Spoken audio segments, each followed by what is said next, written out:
మా మహాసభల యొక్క ముఖ్య ఉద్దేశం వివరించారు. ఇంకా అంతకన్నా నేను ఎక్కువ చెప్పబోవటం లేదు. రెండే మాటలు చెప్పి ముగిస్తా.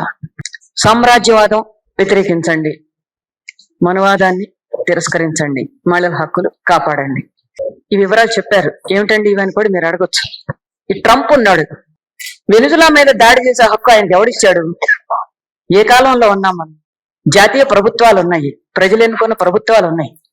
ఎక్కడైనా ఏదైనా డిస్ప్యూట్ వస్తే ఐక్యరాజ్య సమితి ఉంది, భద్రతా మండలి ఉంది, అక్కడ మాట్లాడుకోవచ్చు. కానీ దాడి చేసే హక్కు ఎవడిచ్చాడు? ఒక దేశాధ్యక్షులను తీసుకుపోయి జైల్లో పెట్టే హక్కు ఎవడిచ్చాడు? ఇజ్రాయెల్లో దాడులు, పాలస్తీనా మీద ఇజ్రాయెల్ దాడులు చూస్తున్నాం. గాజా మీద వేల మంది పిల్లలు చనిపోయారు, ఆడవాళ్ళు చనిపోయారు. ఇవాళ అక్కడైంది, రేపు మరొక చోట అవుతుంది. ఎదుర్కోకపోతే, ఇది తప్పు అని చెప్పకపోతే, దీన్ని ఖండించకపోతే, దీనికి వ్యతిరేకంగా ప్రజానీకాన్ని చైతన్యపరచకపోతే రేపొద్దున మన బతుకు ఏమవుతుంది అనేది ఆలోచించాలి. మనం దీర్ఘకాలం బ్రిటిష్ వాళ్ళ పదకట్టల కింద నలిగిపోయిన వాళ్ళం. సామ్రాజ్యవాదం ఎంత దుర్మార్గమైందో మనకు తెలుసు. అదే సామ్రాజ్యవాదం రేపు నీ కాళ్ళ కిందకు రాదని గ్యారంటీ ఏంటి? ప్రపంచం మొత్తం కూడా కోడేకొస్తాంది ట్రంప్కు వ్యతిరేకంగా, వెనుజులాకి మద్దతుగా మధురాని విడుదల చేయాలని చెప్పేసి. దాంతో గళం కలుపుతా ఉంది 5వ అఖిల భారత ప్రజాతంత్ర మహిళా సంఘం. మనువాదాన్ని మట్టు పెట్టండి. అవును చెప్పారు, శ్రీమతి గారు చెప్పారు, మరియం గారు చెప్పారు, నా స్త్రీ స్వాతంత్రం అర్హతి. మనమే అడుగుతున్నాం. చట్టసభల్లో రిజర్వేషన్లు కావాలి, రాజకీయాల్లో రిజర్వేషన్లు కావాలి, స్త్రీలకు రాజకీయ హక్కులు కావాలి అని అంటున్నాం. మహిళా ఉద్యమాలు చేసిన డిమాండ్ ని రాజకీయ పార్టీలు ఇష్టంగానో అయిష్టంగానో ఒప్పుకో తప్పలేదుగా. రాజ్యసభలో కూడా బిల్లు పాస్ చేశారు కదా. మరి ఎందుకు అది అక్కడే బూజుబట్టి ఎలాడుతా ఉంది? సరే, అది అట్లా ఉంచుతాం. కానీ ఇన్ ప్రిన్సిపల్ ఒప్పుకున్నారు కదా. అంటే రాజకీయాల్లో కూడా స్త్రీలు కావాలి అనేది ఒప్పుకున్నారు కదా, పత్రికలు రాస్తున్నాయి కదా.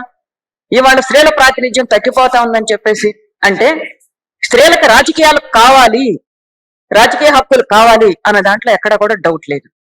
మరి నా స్త్రీ స్వాతంత్రం అర్హతని ఎందుకు ఆగుతున్నావు? ఇక్కడ ఈ వేదిక మీద ఉన్నారు పికే శ్రీమతి గారు. కేరళలో శిశు సంక్షేమ శాఖ మంత్రిగా చేశారు, హెల్త్ మినిస్టర్ గా చేశారు, పార్లమెంట్ మెంబర్ గా చేశారు. స్త్రీలకే స్వాతంత్ర్యం వద్దని అనుకుంటే పార్లమెంట్ దాకా వెళ్ళగలిగేవారా ఆవిడ? ఇక్కడికి వచ్చి మనకి 4 విషయాలు చెప్పగలిగేవారా?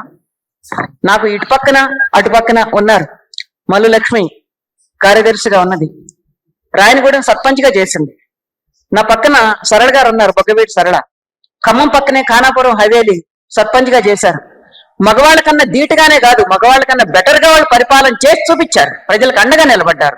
అంతేకాదు, నాయకులు అనంటే, సర్పంచులు అనంటే బుర్ర మిసాలు పెట్టిన టీవీగా రోడ్ల మీద నడిచేవాళ్లే కాదు, ప్రజలతోటి మమేకం కావాలని చెప్పేసి వాళ్ళు చూపించారు. ఇది స్త్రీలకి హక్కులు అనంటే. ఈ స్త్రీ స్వాతంత్ర వారికి ఏమి చల్లవు. ఇప్పటికీ కూడా సమాజంలో ఇంకా చిన్న పిల్లలకి పెళ్లిళ్ళు జరుగుతున్నాయి. ఆ దాంట్లోనే చెప్పాడు కదా 8 ఏళ్ల పిల్లలకు పెళ్లి చేయమని చెప్పేసి. సెన్స్ ఉందా ఏమన్నా? 8 ఏళ్ల పిల్ల పెళ్లి చేయటం ఏంటండి? వితంతు పునర్వివాహాలు వద్దంట. చచ్చిపోయిన భర్త ఈ మనుధర్మంలోనే 5వ చాప్టర్లో చెప్పాడు.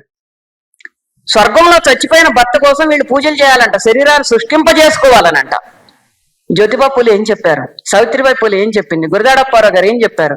కందుకూరు వీరేశలింగం గారు ఏం చెప్పారు? రాజా రామ్మోహన్ రాయ్ దగ్గర నుంచి మొదలు పెడతాం. ఇవి కేవలం మూఢనమ్మకాలు మాత్రమే కాదు, ఈ మనువు చెప్పిన శాసనాలకు వ్యతిరేకంగా ఈ దేశంలో సంస్కర్తలు పోరాడారు. రాజ్యాంగ హక్కులు మనకు వచ్చినాయి, సమాన హక్కులు మనకు వచ్చినాయి. అది మేము కోరుతున్నాం. కాబట్టి మన ధర్మం వద్దు, రాజ్యాంగం ముద్దు, స్త్రీలకు సమాన హక్కులు కావాలి అనేది మా నినాదంగా ఉన్నది. స్త్రీలకు సమాన హక్కులు కావాలని అంటే కేవలం స్త్రీల కోసమే కాదు, మొత్తం సమాజం కోసం. చెప్తారు కదా, ఇంటికి దీపం ఇల్లాలి, ఇల్లాలి చదువు ఇంటికి వెలుగు, ఇవన్నీ చెప్పిన వాడివి. మరి ఇవన్నీ స్త్రీల హక్కులే కదా. మేము అదే కోరుతున్నాం. స్త్రీలకి విద్య కావాలని చెప్పేసి కోరుతున్నాం. ఈ పెద్ద మనుషులు ఏం చేశారు? తెలంగాణలో ఆంధ్రాలో కలిపి కనీసం 15,000 స్కూళ్లు మూతేసి పారేశారు. 1,00,000 పైగా స్కూళ్లు మూతేసి పారేశారు. అంటే మనుధర్మాన్ని పరోక్షంగా అమలు జరుపుతున్నారా అని చెప్పేసి నేను అడుగుతున్నా. అంతకన్నా అన్యాయం అండి. మీకు అందరికీ తెలుసు, పత్రికల్లో పనిచేస్తున్నారు. బీహార్లో ఏం జరిగింది? 65 లక్షల ఓట్లు గాయబ్. ఎందుకు పోయినాయి? పోయిన ఓట్లలో ఆడవాడి ఓట్లు అధికం. ఎందుకు జరిగింది?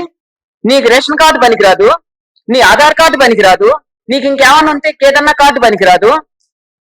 నువ్వు పుట్టింటే పోయి అక్కడ బర్త్ సర్టిఫికెట్ తీసుకురా అని అంటున్నాడు. ఏ పుట్టిండి పోయి బర్త్ సర్టిఫికెట్ లేవాలా?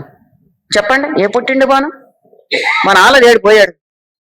మా అమ్మ దగ్గర బర్త్ సర్టిఫికెట్, నా బర్త్ సర్టిఫికెట్ ఉందో లేదో నాకు తెలియదు. కాకపోతే వాళ్ళు చదివించారు కాబట్టి సెకండరీ స్కూల్ సర్టిఫికెట్ ఉంది కదా, దాంట్లో డేట్ ఆఫ్ బర్త్ దొరుకుతుంది. నువ్వు ఎంతమంది చదువులు చెప్పించావు? ఆడదానికి చదువొద్దు, నా స్త్రీ స్వాతంత్రం అర్హత నువ్వే అన్నావు కదా. చదువులు లేకుండా మరి ఎక్కడ బర్త్ సర్టిఫికెట్ కావాలా? ఆసుపత్రిలో కాన్పు అయితే సర్టిఫికెట్ కావాలి. ఎంతమంది పిల్లలకి ఆసుపత్రిలో కాన్పులు అవుతున్నాయి? ఆసుపత్రి ఏది కాన్పు కావడానికి మంత్రసానులే కదా. మరి వాళ్ళ దగ్గర నుంచి ఎక్కడి నుంచి బర్త్ సర్టిఫికెట్ లేవాలి? బర్త్ సర్టిఫికెట్ లేదు కాబట్టి ఓటు హక్కు రద్దు చేస్తావు అంటే రేపు పొద్దున ఈ పరిపాలకులు వీళ్ళు దుర్మార్గాలు చేస్తున్నారు, వీళ్ళు సరైన పాలన చేయట్లేదు, దీన్ని నచ్చిన వాళ్ళు ఓట్లు వెయ్యాలని అంటే అసలు ఓటు హక్కే తీసి పారేస్తే ఇష్టం వచ్చినట్టు రాజ్యం చలాయించుకోవచ్చు అని చెప్పదలుచుకున్నారా? ఇది మేము అడగదలుచుకున్నాం. అందుకని స్త్రీల హక్కులు అనేది కేవలం మా కోసం మాత్రమే కాదు, మహిళల హక్కులు మానవ హక్కులే. మహిళలకు ఎప్పుడైతే సమాన హక్కులు ఉంటాయో, కుటుంబంలో గాని కుటుంబం బయట గాని సమాన భాగస్వామ్యం ఉంటుందో, అప్పుడు మాత్రమే సమాజం బాగుపడుతుంది. ఇది నేను చెప్పింది కాదు, అనేక మంది పెద్దలు చెప్పింది. కాబట్టి ఈ హక్కుల కోసం మహిళా ఉద్యమం ఇవాళ ఎలుగెత్తి చాటుతా ఉంది. 4 రోజుల్లో మేము మహాసభలు, ఎల్లుండి నుంచి మహాసభలు మేము పెట్టుకున్నాం. ఈ మహాసభలకి మొత్తం మీకు ఏభిస్తే ఈ మహాసభలకు మీరంతా కూడా సహకరించాలని చెప్పేసి ముఖ్యంగా మీడియా మిత్రులకి